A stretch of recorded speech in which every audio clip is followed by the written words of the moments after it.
Bismillahirrahmanirrahim.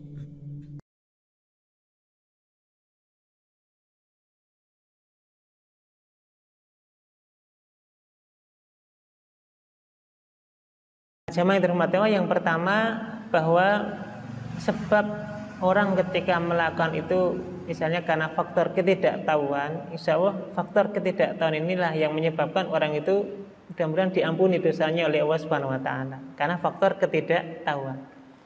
Itulah sebabnya di dalam Islam kita diwajibkan belajar supaya mengetahui ilmu untuk ibadah-ibadah dan apa yang kita wajib dalam kehidupan kita sehari-hari ini. Maka kita diperintahkan untuk belajar supaya kita memahami tentang kaidah-kaidah tersebut gitu. Nah, bagi orang yang tidak mengetahui secara hukum, maka ma'fun anhu, ya, diampuni sampai kemudian dia mengetahui tersebut gitu.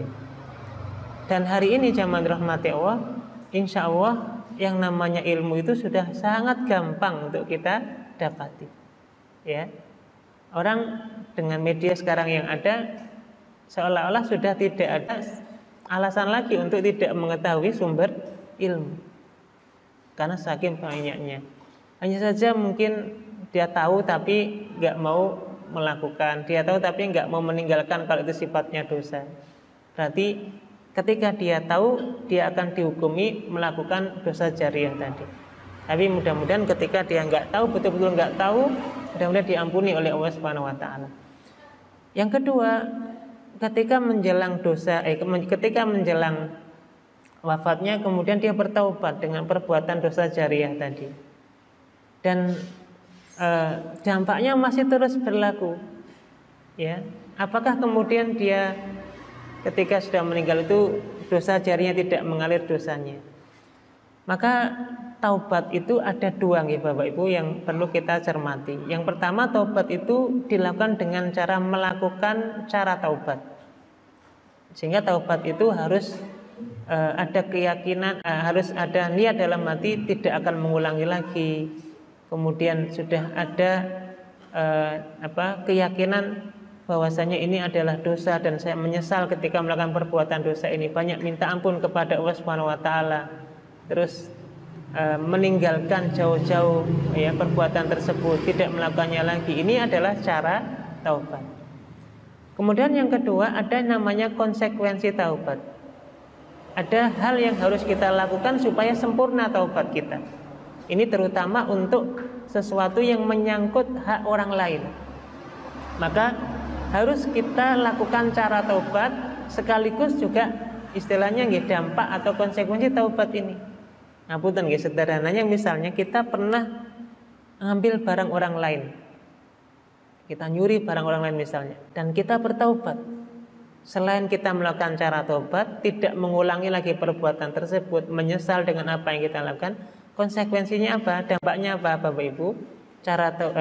Yaitu kita kembalikan barang tersebut kepada yang punya.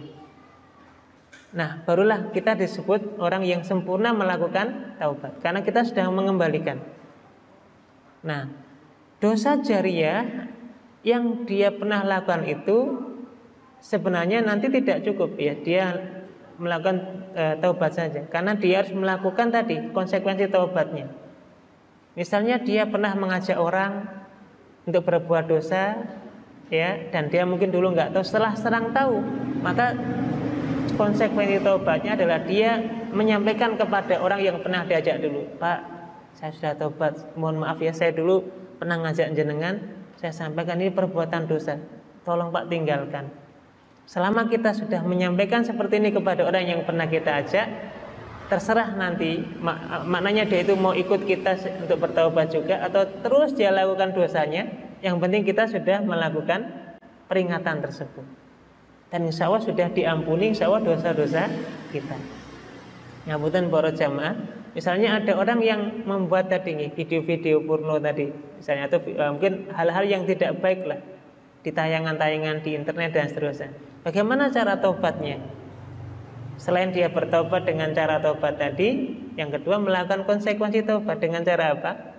Menghapus, menghilangkan jejak-jejak hal yang pernah dibuat tadi, sehingga orang tidak lagi melihatnya. Insya Allah dengan dua hal itu, ketika betul-betul niat bertaubat, maka diampuni dosa-dosanya oleh Allah Subhanahu wa taala, dan tidak lagi mengalir dosanya ketika orang itu sudah meninggal, ya. Dan ini yang kita harapkan adalah wa taubatan qoblal maut, ya, taubat sebelum datangnya kematian. Ngoten nggih, Pak.